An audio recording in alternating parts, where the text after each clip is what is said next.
bonjour à tous, bienvenue sur ma chaîne. Je vous remercie de partager ce moment avec moi. Je voulais juste venir à vous brièvement pour vous rappeler qu'il faut célébrer le nouveau. On arrive dans une nouvelle lune en Verseau, et donc c'est vraiment, il faut choisir de vivre en dehors de la boîte. Il faut vraiment déterminer ses choix maintenant. C'est très important cette année. Il y a beaucoup de lignes nouvelles qui vont être qui vont délimiter, séparer, créer des nouvelles références. Donc c'est important de faire ses choix personnels avant que les choix soient imposés par les autres. Donc c'est vraiment important. Bon, on se rapproche du nouvel an chinois aussi, c'est l'année du coq. Donc c'est peut-être une bonne année pour la France, parce que c'est quand même son symbole. C'est quand même son symbole, c'est la mascotte de la France. Mais en gros, le coq, c'est le réveil cosmique. Hein. C'est vraiment celui qui nous réveille le matin. J'habitais au Costa Rica, on avait pendant un moment, et puis dans un petit village, et il y avait deux coqs qui habitaient à côté, mais tous les jours à 4h, 5h du matin, dès que ça s'arrêtait pas. Ils sont vraiment là pour nous réveiller.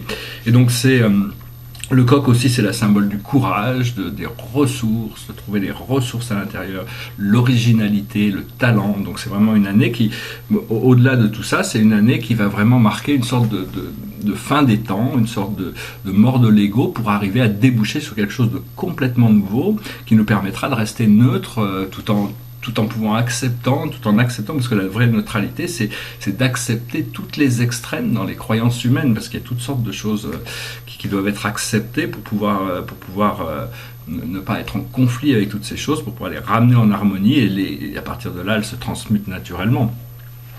Donc voilà, je veux dire que de toute manière, la loi d'évolution est plus forte que n'importe qui ou n'importe quoi. Il faut pas croire que le monde extérieur, il y a toutes sortes de scénarios qui nous sont vendus, mais on s'avance vers vraiment un moment de révélation où toutes les choses, par rapport au plan galactique, par rapport à éventuellement, le premier contact, ça va être l'aboutissement de toutes ces révélations, mais enfin, on n'y est pas encore. Aussi, je voulais pas idéaliser M. Trump, je ne le connais pas, c'est évident que son équipe, c'est des gens de Wall Street, mais pour parler un petit peu de ce que j'ai parlé dans la dernière vidéo, c'est la seule chose que je voulais dire, c'est que c'est pas des politiciens professionnels, et donc je veux dire, c'est des gens du peuple, dans le sens où c'est des citoyens normaux, même s'ils sont privilégiés au niveau financier, ou ils ont toutes ces connexions. C'est vraiment un changement. Et si on suit un peu de près ce qui se passe, on s'aperçoit que jamais une administration américaine n'a été aussi déterminée à vouloir montrer une transparence et connexion par rapport à tout ce qui se passe, une sorte de transparence. Donc bon, après ça, on va voir. Hein, j'aurais préféré personnellement discuter une ligne temporelle où M. Bernie Sanders aurait été élu président des États-Unis, mais c'est pas le cas. Donc voilà, je voulais aussi dire, je voulais pas dire que M. Trump avait plus d'humanité que M. Obama. Quand Barack Obama a été élu, ça a créé une énorme vague d'espoir, de direction. C'est quelqu'un de tellement éloquent, qui amène tellement de subtilité dans sa démarche intellectuelle par rapport à l'approche qu'il voulait amener, c'est-à-dire une sorte de paix sur terre, mais il n'a pas pu mettre en action ses plans. Donc il a fait beaucoup de choses derrière la scène, mais il n'a pas pu vraiment amener tout ce qu'il voulait amener, même son système de santé. Et donc il est possible que dans 4 ans, il revienne un peu sur le devant de la scène. Mais enfin, pour le moment, on doit pouvoir espérer envoyer beaucoup d'énergie positive à Trump et son équipe, à toute l'Amérique, pour essayer d'espérer qu'il fasse les bons choix, qu'il ne soit pas trop impulsif dans ses réactions, parce que bon, il y a un petit peu un côté impulsif je vois dans M. Trump, quand il réagit très très vite aux choses. Donc j'espère qu'il va être bien conseillé, il va pouvoir s'aligner vers et puis on va voir ce qui va se passer, parce que tout ça, la politique, c'est jamais que la fumée des miroirs. C'est-à-dire c'est quelque chose, on vous a fait croire que ces gens ont du pouvoir pour pas que vous découvriez votre propre pouvoir. Votre responsabilité, c'est votre vie. Au plus vous détachez de tout système de contrôle, vous regagnez votre indépendance.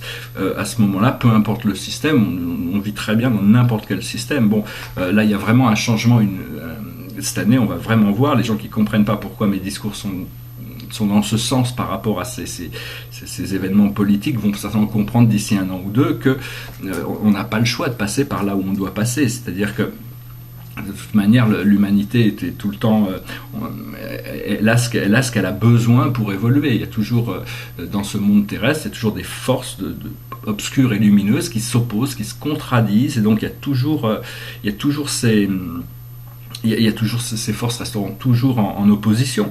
Donc c'est juste une fois on arrive à un état de neutralité, on peut les intégrer, et à ce moment-là, on accepte toutes les émotions, on accepte toutes les imperfections, et à ce moment-là, à partir du moment où on accepte l'imperfection, on s'aligne vers la perfection, parce que l'univers accepte l'imperfection, et c'est dans cette acceptation qu'il trouve la perfection. Donc l'idée, c'est de laisser la pression, le stress, pour arriver à libérer ce qui n'est pas voulu, pour pouvoir, parce que même quand on est enthousiaste et qu'on a envie d'avancer quelque part, c'est toujours bien de prendre de toujours prendre quelques respirations avant pour avancer de manière claire, quoi. Et puis voilà, je voulais aussi dire il pourrait être important, si vous avez, ça dépend un peu de nos croyances, mais on a tous des connexions avec d'autres familles galactiques. Il existe un grand nombre toute la galaxie. On va s'apercevoir que toute la galaxie est très peuplée. On est dans une immense communauté galactique, et certaines de ces familles galactiques, comme les Arcturiens, les Syriens, les Pléiadiens, sont directement connectées au monde terrestre. Alpha Centauri aussi, qui est juste à côté de nous, est un endroit absolument merveilleux.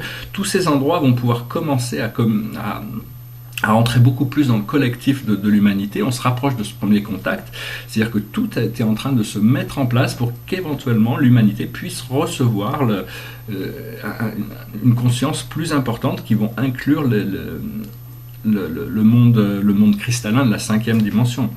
Donc c'est important de connecter avec ces familles galactiques selon vos choix. Personnellement, j'aime beaucoup. J'ai des connexions un peu partout, donc je sais pas, mais c'est bien au fur et à mesure que vous appelez ces énergies, elles répondent et elles s'intègrent dans votre confiance, et vous développez des relations avec ces mondes invisibles. Comme il peut être utile d'appeler Sananda, Saint-Germain, Sanat Kumara, ou des figures plus patriarcales, du style comme l'archange Michael, comme Métatron, ou le seigneur Malkizedek. Toutes ces intelligences qui sont divines sont toujours disponibles 24 heures sur 24, 7 jours sur 7. Elles sont toujours en service, et elles sont toujours dans une sagesse qui leur permet de, quelle que soit notre requête, notre demande, quand on s'adresse à eux, ils viendront toujours avec quelque chose qui nous apporte quelque chose de positif par rapport à notre situation actuelle. L'idée, c'est aussi de prendre de devenir une sorte d'acteur qui est là pour prendre en considération, pour voir que les intérêts de Dieu soient reconnus, quoi. Parce que qu'est-ce que c'est que les intérêts de Dieu? C'est les intérêts de la vie, de la planète, c'est les intérêts de l'homme, c'est les intérêts des animaux, les intérêts des arbres, des minéraux. C'est les intérêts de de toute forme de vie, c'est-à-dire c'est ces choix qui doivent être faits, c'est qu'on doit choisir de faire partie de ce courant ascensionnel de la vie, dans l'amour et la lumière. Et ceux qui ne le choisissent pas sont des forces qui opposent ça, qui ne veulent pas que ça se passe, pour pouvoir garder le contrôle, parce que au fur et à mesure qu'on s'élève dans la lumière, plus personne n'a de contrôle sur plus personne d'autre, et il y a certaines personnes qui ne se reconnaissent que par le pouvoir qu'ils peuvent exercer sur les autres. Donc voilà, peut-être pour conclure, je veux dire que bon, il va y avoir toute une sorte de purification qui vont se passer, et donc il faut suivre le mouvement tout en restant clair par rapport à ce que nous on ressent, et puis pouvoir s'exprimer le plus honnêtement possible par rapport à ces vérités, ces visions que l'on peut avoir, tout en espérant que on n'a pas besoin d'être compris, mais pas besoin d'être compris, on ne dépend pas des autres pour notre lucidité, mais on est là pour échanger, on est là pour communiquer, on est là pour partager. Et donc ce programme d'ascension, c'est quelque chose qui se passe collectivement. Une fois qu'il y a suffisamment de volonté pour le changement, les choses changent, et ces volontés, elles sont sur Terre. Le point critique a été passé.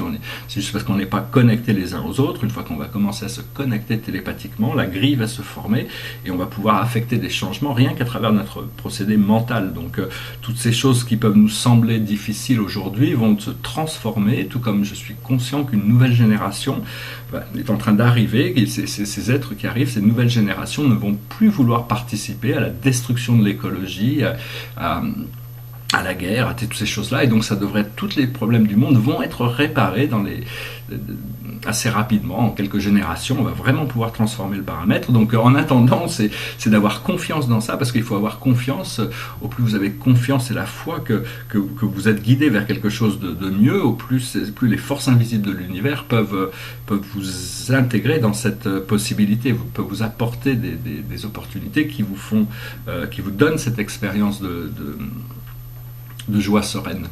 Voilà, j'espère que vous avez trouvé ce message intéressant. Je vais tirer une carte quand même peut-être pour la journée. On va voir un petit peu, c'est une journée assez pleine de choses déjà. La carte de la journée, c'est empowerment, c'est-à-dire trouver son pouvoir personnel, parce que bon, c'est dans son pouvoir personnel qu'on trouve, une fois c'est-à-dire que la vérité qu'on cherche, c'est à l'intérieur de nous, c'est découvrir les forces, découvrir les nouvelles forces, des nouveaux pouvoirs personnels, et donc à partir de là, on va pouvoir être beaucoup plus, tous les jours, il y a des mises à jour qui nous permettent de nous avancer vers cette procédé de self-empowerment. Et donc voilà, j'espère que vous profitez au maximum de ces nouvelles énergies, de cette nouvelle lune là qui arrive. Il faut pour intégrer le maximum de ces nouveaux codes, ces rayons gamma qui permettent d'ouvrir la conscience vers des nouvelles possibilités. Et puis à partir de là, on suit toujours la guidance intérieure, même si personne n'est parfait, personne ne peut répondre à toutes les attentes des autres. Parce que à partir du moment où vous suivez votre propre intuition, vous vous sentirez aligné avec votre propre destinée. Et donc à partir de là, toutes les choses plus ou moins s'arrangent dans la mesure du plan, quoi. Les choses ne peuvent pas toutes d'un coup s'arranger comme ça. Il y aura un travail qui est fait jour après jour. Voilà, je vous souhaite une excellente journée. Je vous remercie pour tous vos partages, vos commentaires, et je vous dis à très bientôt. Namasté.